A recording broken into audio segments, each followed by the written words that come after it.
Welcome back to the channel. We have a SoFi update to get into here today and some pretty exciting things to go over. Still, there is a lot of uncertainties in the marketplace, and we will talk about those and how they can affect SoFi. Overall, it looks like we got a lot of the bad news out of the way, and a lot of this is already priced in to the price of SoFi stock. So let's not waste any time getting into it. Hit that like button for me and subscribe to the channel if you guys have not already. You might as well, and stay up to date with the latest around SoFi, as well as comment down below. Let me know what you guys think about SoFi earnings coming up here very shortly. So SoFi was up 4.83% today, and it's good to see the stock is not taking a nosedive considering we just had the Super Bowl. And you did also see SoFi was green on Friday, about 2% when the markets were down about 3% because of the fact that SoFi Stadium is where the Super Bowl was being held. So that is a good thing, and I am very encouraged from what I am seeing there. And it looks like the worst of what could possibly happen is already priced in. And it does seem like SoFi probably gained a lot of new customers from SoFi Stadium basically being blasted everywhere. As we do know from the Google search trends, SoFi stock has remained elevated at the all-time high levels. Look at this. SoFi for a search term was just sitting at about 17. Now it's at 100 for Google search interest. So that's definitely going to drive a lot of customers. Everybody in America should know what SoFi Stadium is. And even if they had a 1% conversion rate on that, that is millions of new customers. So I am very bullish for what SoFi says as far as guidance. And as we do know, guidance is all investors are worried about right now. Take a look at Roblox and after hours. Bad earnings, bad guidance, stock is down 13%. Look at Airbnb. Decent earnings, good guidance, the stock is up 4%. Same thing with Facebook, same thing with any earnings. Good guidance equals the share price going up in a substantial way. And I do think the Super Bowl being held at SoFi Stadium is going to help that guidance. And that's really what is going to drive the stock higher coming on earnings. And that is going to be, let's refresh it. We got earnings on March 1st, so that is coming up just around the corner, so that is going to get quite interesting. And we're going to go over my position as well after we do get into some of the data that you guys need to know.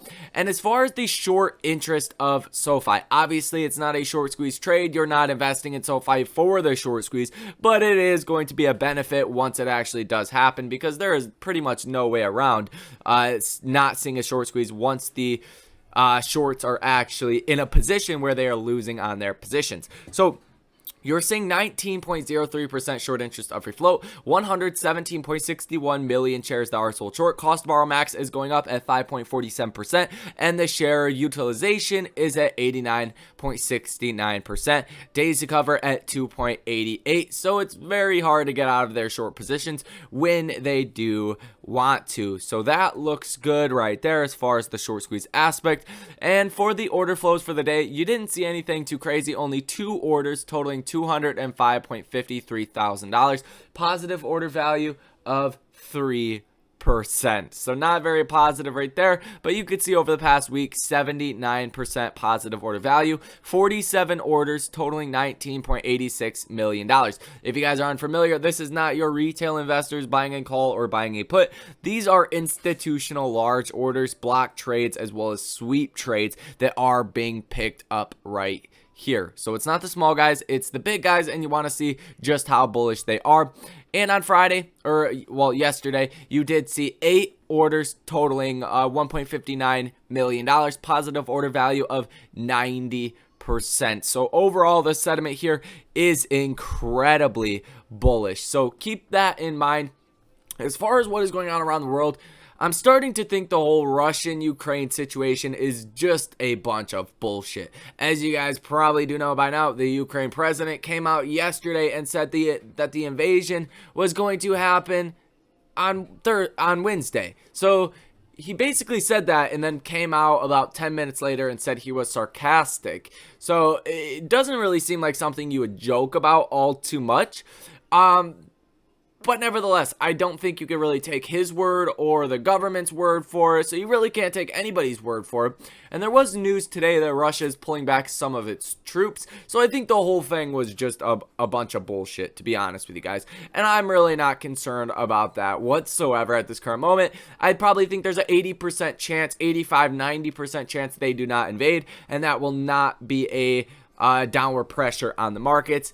Things will go back to normal. Russia will get their way. We already know how that is going to go. So that's basically my thoughts as far as that. That's a big thing that is dragging down the markets. When headlines come out, the markets drop or they tend to rally. So that's why the markets did rally today. As far as the data for tomorrow, you do have the FOMC minutes that come out at 4 p.m. and that is going to be a very important thing. That is basically where the Fed meets and they say, hey, here is our economic projections. This is what we want to do as far as interest rates and tapering and all of that good stuff. So that's going to move the markets for sure. So keep that in mind and keep that on your radar.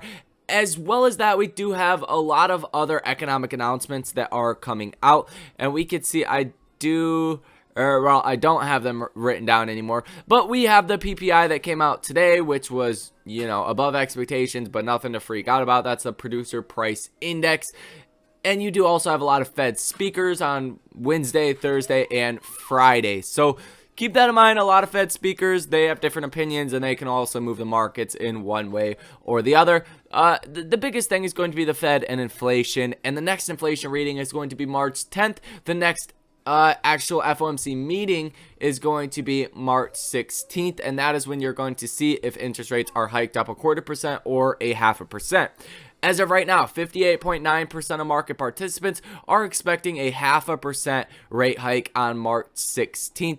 That is 4 weeks away and 20 hours, 39 minutes from now. So we do still have a little bit of time, and we're in this weird limbo space where the markets are trying to latch onto something, whether it's bullish, whether it's bearish, to try to pick a direction. We've really been moving a lot, but we have not done anything as far as the SPY is concerned. So that's really what is going to move the markets or not. Obviously, I think the Russian shit is BS at this point. I don't think anything's going to come out of that, and that is only my take on that. As far as SoFi on the technical basis, $14 is really that level to be watching for. We have to break out above 14 and stay above 14 for this really to be a breakout-like scenario.